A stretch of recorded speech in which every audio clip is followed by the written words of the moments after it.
Hello my dear friends, मैं अभिषेक केसरी आज फिर एक नए वीडियो के साथ में।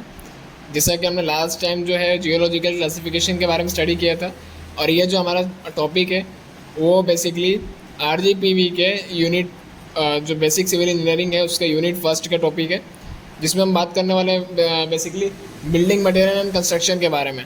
जिसमें से आज जो हमारा बेसिकली टॉपिक है वो है फिजिकल क्लासिफिकेशन। और फिजिकल क्लासिफिकेशन पे किस किस बेसिस पर कैसे कैसे क्या क्या चीज़ें होती है, कैसे कैसे रॉक्स को क्लासीफाई किया जा सकता है, वो सारी चीज़ों के बारे में आज स्टडी करने वाले हैं मेरे फ्रेंड्स। बात करते हैं इसके एक छोटी डेफिनेशन की। तो this classification is based on the general structure of rocks. According to this classification the rocks are classified as stratified rocks, unstratified rocks and foliated rocks. My dear friends, ये जो क्लासिफिकेशन है वो general structure जो है rocks का उसके basis पे होता है, और जिसके बेसिस पे हम कुछ रॉक्स है जो क्लासिफिकेशन है, जो कुछ रॉक्स है जिसके बेसिस पे हम फिजिकल क्लासिफिकेशन करने वाले हैं, जो है स्ट्रेटिफाइड रॉक्स हैं, अनस्ट्रेटिफाइड रॉक्स हैं और फोलेटेड रॉक्स हैं। माय डियर फ्रेंड्स, अब इसको आगे फर्दर स्टडी करने वाले हैं। माय डियर फ्रेंड्स, बात करते हैं स्ट्रेटिफाइड रॉक्स की।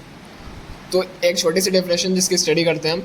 This rocks are shows distinct layers along which the rocks can be split. कुछ लेयर्स होता है जहाँ से जो स्टोन है वो ब्रेक हो सके। माय डियर फ्रेंड्स, इसके एग्जांपल्स हैं सैंडस्टोन, लाइमस्टोन, शेल और मार्बल एक्सेट्रा। अनस्ट्रेटिफाइड रॉक्स के बारे में बात स्टडी करते हैं माय डियर फ्रेंड। तो इसका एक छोटा सा डेफिनेशन जिसको आप एज अ नोट्स प्रिपेयर कर सकते हैं। माय डियर फ्रेंड, इसको बताने से पहले एक छोटी सी बात जो आपको बताना चाहता हूँ कि अगर आपने इस चैनल को सब्सक्राइब नहीं किया है तो फटाफट सब्सक्राइब कीजिए, बेल बटन को क्लिक कीजिए, और जो अगर आपको अच्छे लग रही है तो लाइक कीजिए। अगर कुछ और सजेशन देना है कि सर इस टॉपिक पे प्रिपेयर करना चाहिए या फिर भैया इस टॉपिक पे प्रिपेयर करना चाहिए, तो वो सारी टॉपिक्स जो भी है वो आप कमेंट सेक्शन में डाल सकते हैं। अगर आपको वीडियो अच्छा लग रहा है तो लाइक कीजिए, शेयर कीजिए, सब्सक्राइब कीजिए, और कमेंट में जो भी आपके व्यूज़ हैं वो शेयर कीजिए। सो माय डियर फ्रेंड्स, हम आगे बढ़ते हैं अनस्ट्रेटिफाइड रॉक्स के साथ में। तो this rocks do not have the stratified and can not be easily split into the sheets. जो माय डियर फ्रेंड्स, ये जो है वो स्ट्रेटिफाइड नहीं होता है, मतलब एक क्लियर नहीं है कि आप ऊपर से अगर फेंक रहे हैं तो बीच में से टूटेगा या फिर एक प्रॉपर तरीके से टूटेगा। हो सकता है इसके टुकड़े हो जाए या फिर मतलब कोई एक स्पेसिफिक शेप में डे टूटेगा, और ये शीट में कन्वर्ट नहीं होता है, टूटता नहीं है my dear friends. The structure में भी क्रिस्टलाइन और ग्लिमलर, जिसमें बेसिकली इसके जो स्ट्रक्चर है वो क्रिस्टलाइन हो सकता है माय डियर फ्रेंड्स, क्रिस्टल्स के फॉर्म में हो सकता है। इसके एग्जांपल्स की बात करें माय डियर फ्रेंड्स तो ये है ग्रेनाइट, बेसाल्ट, ट्रैप, ये सारे एग्जांपल्स हैं my dear friend. Foliated rocks जो होते हैं वो this rocks have the tendency to be split up to in a definite direction only. कुछ डेफिनाइट डायरेक्शन है, कुछ स्पेसिफिक डायरेक्शन है जिसमें वो टूट सकते हैं my dear friend. The foliated rocks are very common in case of metamorphic rocks. Metamorphic जो रॉक्स होती है माय डियर फ्रेंड्स, उसके बेसिस पे अगर देखा जाए तो बहुत कॉमन होता है ये सारे। इसके एग्जांपल है ग्रेनेसिस, इस तरह के एग्जांपल्स हैं माय डियर फ्रेंड। अब बात करते हैं my dear friends chemical classification के बेसिस पे। तो केमिकल क्लासिफिकेशन होता क्या है, इसके बेसिस पे क्या क्या चीज़ें। तो this is also known as the scientific और द इंजीनियरिंग क्लासिफिकेशन। साइंटिफिक या इंजीनियरिंग क्लासिफिकेशन भी इसको बोला जाता है। This rocks are classified as, कुछ रॉक्स हैं जिसके बेसिस पे क्लासीफाई होता है केमिकल क्लासिफिकेशन। पहला है सिलियस रॉक्स, सॉरी सिलिकेस रॉक्स, सेकंड है कैल्केरियस रॉक्स, और थर्ड है आर्गिलस रॉक्स। इसमें बेसिकली है क्या माय डियर फ्रेंड्स, बात करते हैं my dear friends. My dear friends, अगर बात करते हैं सिलिशियस रॉक्स की, तो दिस रॉक्स है द सिलिका मेन कंपोनेंट। जो मेन कंपोनेंट के फॉर्म में देखा जाए माय डियर फ्रेंड्स, इस रॉक्स में सिलिका होता है। और अगर सिलिका के बारे में छोटी सी इन्फॉर्मेशन दूँ तो माय डियर फ्रेंड्स, जो ग्लासेस बनती है, जो कांचें बनते हैं, ये जो कांच होता है वो बेसिकली सैंड के अंदर एक सिलिका होती है, उस सिलिका से और बाकी चीज़ों से कंबाइन करके बनाया जाता है। और बात किया जाए तो they are the hard, durable and not easily affected by the weathering agent. मतलब हवा, पानी, आंधी, तूफान जो भी कुछ होता है उससे इजीली अफेक्ट नहीं होते हैं, इजीली इनको हार्म नहीं होता है, और थोड़ा सा हार्ड होते हैं और लंबे समय तक चलते हैं। इसके बात करें एग्जांपल्स की तो सैंडस्टोन हो गया, ट्रैप हो गया, क्वार्ट्जाइट हो गया, ग्रेनाइट हो गया एक्सेट्रा, ये सारे एग्जांपल्स हैं हमारे फ्रेंड। और कैलकेरियस जो रॉक्स हैं उसके बेसिस पे देखा जाए माय डियर फ्रेंड्स, तो in this rocks the major ingredient और the constituents is lime. Lime जो होता है, चूना जो होता है बेसिकली वो मेन इंग्रेडिएंट होता है माय डियर फ्रेंड्स में। The durability of rocks will depend upon the surrounding atmosphere.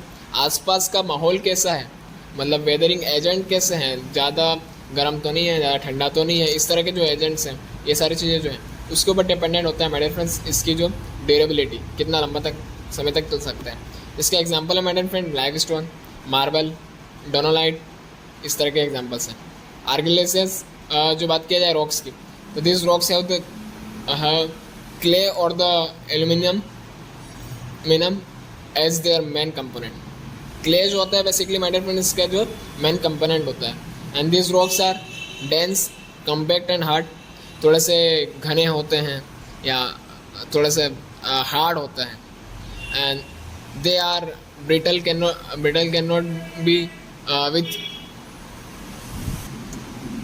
They are brittle can not be withstand shocks, मतलब बेसिकली बहुत जल्दी में टूटते करते हैं, इससे नहीं है। बात करें इसके एग्जांपल से माय डियर फ्रेंड्स, तो स्लेट, लेटराइट, इस तरह के एग्जांपल्स हैं। Characteristics of a good building stone. एक गुड बिल्डिंग स्टोन जो होता है वो बेसिकली एक अच्छा सा स्टोन जो होता है उसके कैरेक्टरिस्टिक्स क्या होते हैं, उसका एक्सपीरियंस, उसका अपीयरेंस कैसा है, लुक देखा जाए तो for face work it should be fine, compact, texture, light colour, stone is preferred as the dark coloured are likely to fade out, include course of time, it is free from cracks and holes। जो stone होता है basically my dear friends उसमें crack नहीं होना चाहिए, hall नहीं होना चाहिए, लाइट कलर में या फिर इस तरह की चीज़ें हैं वो सब कुछ नहीं होना चाहिए, ज़्यादा डार्क भी नहीं, ज़्यादा लाइट भी नहीं होना चाहिए। इस तरह की सारी चीज़ें फीचर्स हैं जो उसके अपीयरेंस के बेसिस पे, उसके बाहर से लुक के बेसिस पे हम उसको पहचान सकते हैं कि वो जो स्टोन है वो कैसा है। माय डियर फ्रेंड्स अगर बात किया जाए टेक्सचर की, तो सेकंड पॉइंट है टेक्सचर, उसके कैरेक्टरिस्टिक जो गुड अपीयरेंस और सारी चीज़ों के बाद में अगर देखा जाए टेक्सचर है। A good building stone should have the compact, fine and crystalline structure. एक अच्छा जो स्टोन होता है माय डियर फ्रेंड्स उसका क्या है, कॉम्पैक्ट होना चाहिए, मतलब सिगड़ा हुआ या फिर बोल सकते हैं थोड़ा सा घना, इस तरह से कुछ होना चाहिए। फाइन होना चाहिए, इसके अंदर क्रिस्टलाइन होना चाहिए, मतलब क्रिस्टल्स के फॉर्म में होना चाहिए, बारीक पतला छोटा होना चाहिए structure. And free from the cavities, मतलब उसके अंदर ज़्यादा होल नहीं होना चाहिए, ज़्यादा छेद, इस तरह की चीज़ें नहीं होना चाहिए। क्रैक्स और द पैचेस ऑफ सॉफ्ट और द लूजर्स मटेरियल, उसके अंदर ज़्यादा क्रैक्स नहीं होना चाहिए मेरे फ्रेंड, जो इजीली ब्रेक हो सके। ड्यूरेबिलिटी की बात करें मेरे फ्रेंड्स तो लंबे समय तक चलना चाहिए, ठीक है मेरे friends. A good building stone should have a durable such that it should B resistance atmospheric agencies, जो ये ड्यूरेबल होना चाहिए, लंबे समय तक चल जाना चाहिए, जिससे क्या होगा कि आसपास के जो एटमॉस्फेयर के जो एजेंट हैं, हवा, पानी, धूल, मिट्टी, ये सारी चीज़ें जो है, टेम्परेचर हो गया, लो टेम्परेचर, हाई टेम्परेचर, सारी चीज़ें जो हैं वो सब कुछ को झेल सकें, उन सभी को रेजिस्ट कर सकें, उसको उससे बचाव कर सकें। It depends upon the chemical composition, texture and location in the structure. ये जो केमिकल कंपोजिशन के ऊपर डिपेंडेंट करता है, उसका टेक्सचर्स के ऊपर, उसके लोकेशन के ऊपर। बात करते हैं माय डियर फ्रेंड्स फोर्थ जो पॉइंट है वो है टफनेस। तो बेसिकली टफनेस होता क्या है, तो it is the resistance to the external impact. जो बाहर का जो इम्पैक्ट है माय डियर फ्रेंड्स उसको रेजिस्ट करने का काम करता है। It measures by the toughness index. Toughness index है माय डियर फ्रेंड्स जिसके बेसिस पे हम इसको मेज़र कर सकते हैं। If the index is less than 13, अगर 13 से कम है the stone is not tough, stone जो है वो ज़्यादा टफ नहीं है। If the index is between 13 and 19 it is moderately tough, मतलब लगभग बीच में, मिडिल में है, टफ है। And if exceed 19 the stone is tough, अगर 19 से ऊपर है, मतलब 19 से ऊपर है तो वो टफ है। रेजिस्टेंस टू वियर, मतलब जल्दी तोड़ा फोड़ी या टूटे ना। My dear friends the surface of stone should resist wear due to the frictions due to external forces. जो एक्सटर्नल फोर्सेस की वजह से जो फ्रिक्शंस लगता है उसको रेजिस्ट करना चाहिए। The surface of stone should resist, उसको रेजिस्ट करना चाहिए, तोड़ा फोड़ी से बचा सके। In addition test for good building stone the wear should be equal to the or less than 3%। जो अच्छे स्टोन के लिए जो तोड़ा फोड़ी जो है वो कितना होना चाहिए, 3% होना चाहिए हमारे फ्रेंड्स।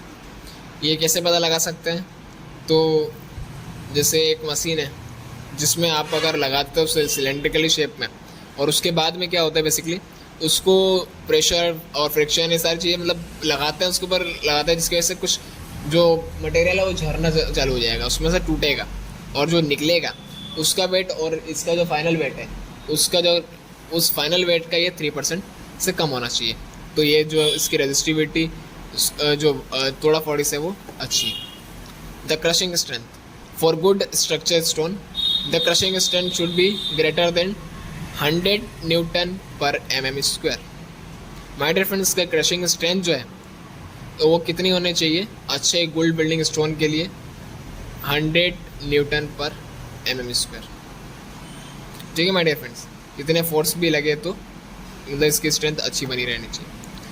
द हार्डनेस की बात, अगर हार्डनेस की बात करें माय डियर फ्रेंड्स, तो it is the resistance to the external impression due to the force की वजह से जो एक्सटर्नली इम्प्रेशन बनता है उसको रेजिस्ट करना चाहिए। मान लीजिए आप माय डियर फ्रेंड्स एक पत्थर लेते हैं और उसको एक कार के ऊपर रगड़ते हैं, तो एक फोर्स जो लगाया गया दूसरी बॉडी पर, एक बॉडी से दूसरी बॉडी पर लगाया गया, जिसकी वजह से एक नया इंप्रेशन फॉर्म हुआ, मतलब एक छोटा सा एक लाइन या कुछ दरार जैसा कुछ बना, या उसके ऊपर एक इंप्रेशन बना, तो माय डियर फ्रेंड्स उससे रेजिस्ट करना चाहिए, उसको बचाव करना चाहिए, उसको हार्डनेस बोलते हैं। The coefficient of hardness if the greater than 17, अगर 17 से ऊपर है, अगर are hard and used in the road construction work, अगर उसका अगर हार्डनेस देखा या किसी पत्थर का अगर वो 17 से ऊपर है तो उसको रोडवेज में उसका यूज़ किया जाता है। If the hardness is 14 to 17, अगर 14 से 17 के बीच में अगर हार्डनेस है, the stone is of medium hardness, मतलब हार्डनेस उसकी मीडियम है, अगर 14 से 17 के बीच में है तो।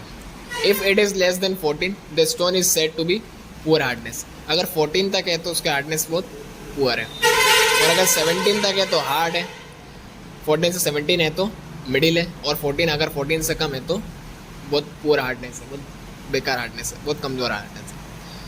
वाटर एब्जॉर्प्शन, उसका वाटर जो है वो एब्जॉर्प्शन ज़्यादा नहीं होना चाहिए। A good building stone should not absorb water more than 5%, 5% से ज़्यादा वो स्टोन नहीं करना चाहिए।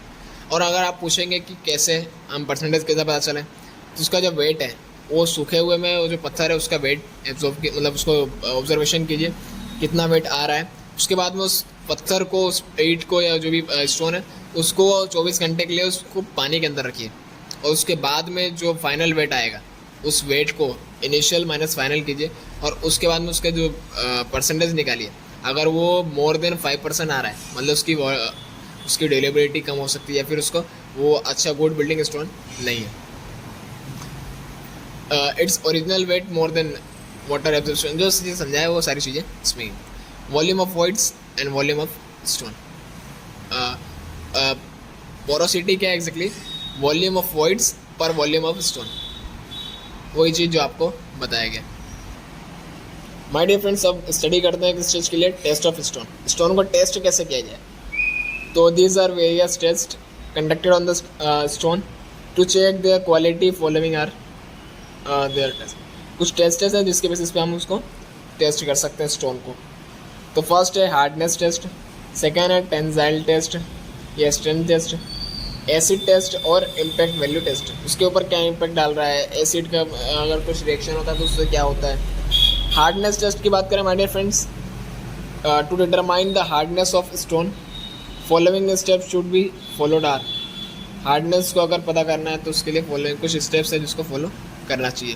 First, prepare cylindrical samples, test specimen of 25 mm diameter and 25 mm height out of stone to be tested.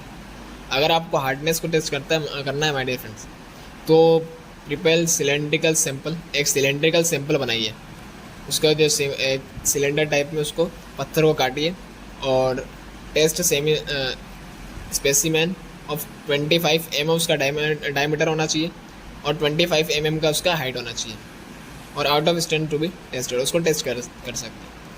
तो वेट द स्पेसिमेन, उसका weight कीजिए कि कितना वेट है। पुट द स्पेसिमेन वर्टिकली और the horizontally disc of Doris' testing machine and keep pressed with the load pressure of 1250 ग्राम।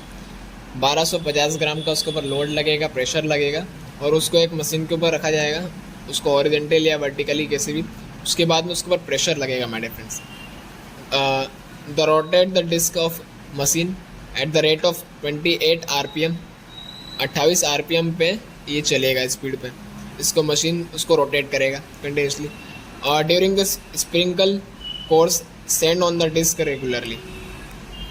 इस पर sprinkle पानी इस तरह से डाला जाता है कंटिन्यूसली, या फिर ये जो इसमें बहुत पत्थर झड़ने लग जाता है माय डियर फ्रेंड्स।